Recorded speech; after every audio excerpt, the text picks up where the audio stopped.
Welcome to Martin Monday's Intentional Intimacy, where love, life, and legacy meet in the moments that matter most.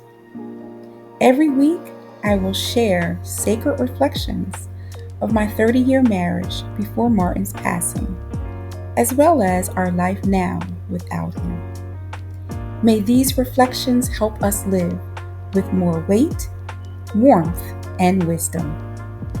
Martin was a letter carrier by profession, but a life carrier by purpose. So let's take a moment and let intentional intimacy speak.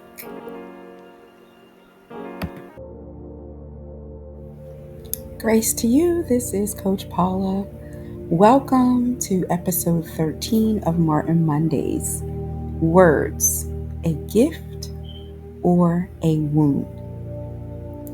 You don't have to see my face today. I simply just want you to listen. Because sometimes it's not what we see that transforms us, it is what we hear. And words, they can heal or they can hurt. They can build a bridge or burn one. So today's moment is about remembering that every word carries weight. So if you've been following our story, you know my husband and I got married, we went on our honeymoon, he got injured, and he was not working for at least the first 6 months or so of our marriage, and I'm in grad school that we are financing ourselves, and I discover now that I am pregnant, unexpectedly and unplanned. And why it's joyous for my husband, it was a bit disturbing for me, and we were challenged. And so now we're at a point where Martin is back to work as a postal carrier, but he's also doing extra jobs on the side, because if anyone knew my husband, he was the epitome of a hard worker, and he just wanted to have some extra income to make sure that we were getting out of the danger zone just for a period of time. And so he was working for a cookie company, and he once worked where he was giving his absolute best. That's what he always did. That's what he always did. He always poured himself into every detail, everything that was asked of him, he always paid great attention to it. And so as he's learning the new process and navigating in this new position, his boss, she came to him one day and she looked at him, and she was very, she maintained a pressure cooker at work. But my husband, he worked through it. He didn't allow it to sway or shift him. And he was moving around and trying to navigate and do the different things. And she was barking orders as per her usual. And he said, "Hey, I'm doing my best. Just give me a moment here." And she said 6 words that changed everything. "Your best is not good enough." Wow. Those 6 words, sharp, careless, perhaps even rehearsed on her part, they cut deep. They weren't simply feedback, they were final. They had a wound, not just about his work, but about his worth. I still remember my husband and the weight of those words and how they were very difficult for him when he came home.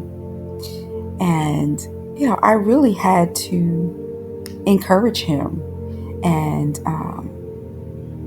really undo and undig and uproot what this woman had planted in him.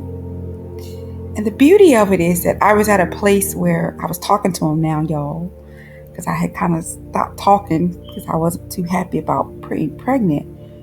But as God would have it, I was in a good place where I was ready to talk to him and ready to help him. And so I was able to then pour into him and speak life back into him. And I want to do that same thing to you in our reflection. I'll catch you on the other side.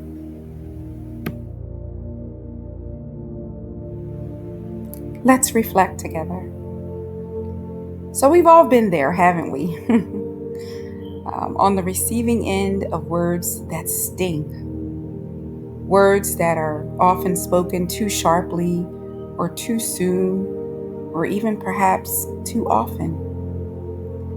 Words that echo long after the moment has passed.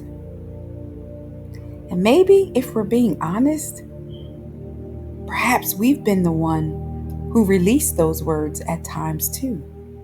You know, words that slipped out before we could catch them, not realizing just how much weight they carried.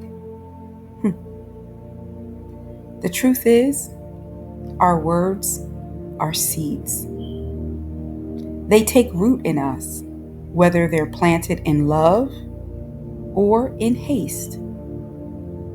Some words grow into fruit, yet some words grow into weeds.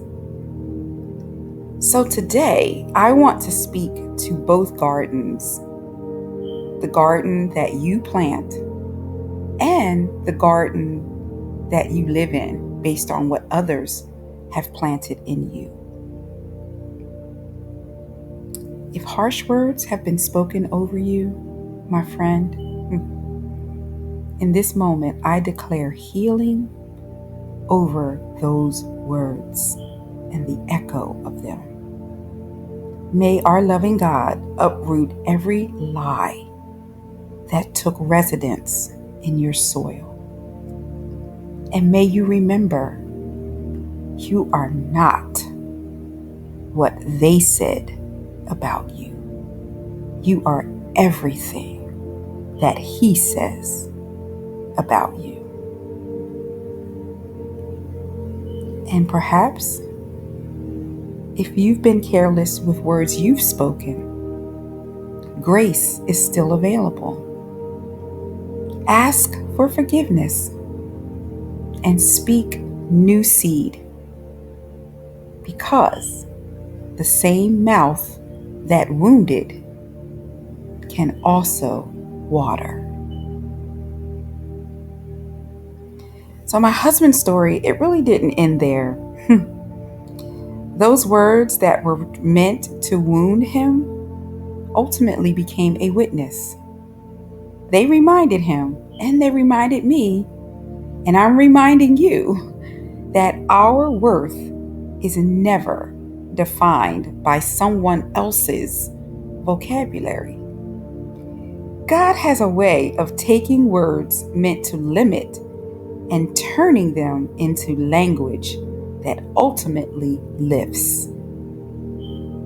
And so this week, before you speak, before you write that email, I want you to ask yourself, will my words be a gift or a wound? Will they create safety or sever connection?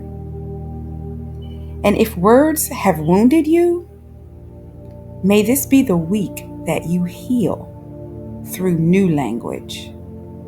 Because someone is always listening, even when it's the echo of your own heart. So may your words heal this week. May they build bridges and bless hearts. And may you remember, the same mouth that can wound can also water.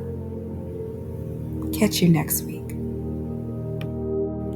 Martin Mondays continues on Tuesday with the Tuesday Tea. Check it out and join me and take a sip.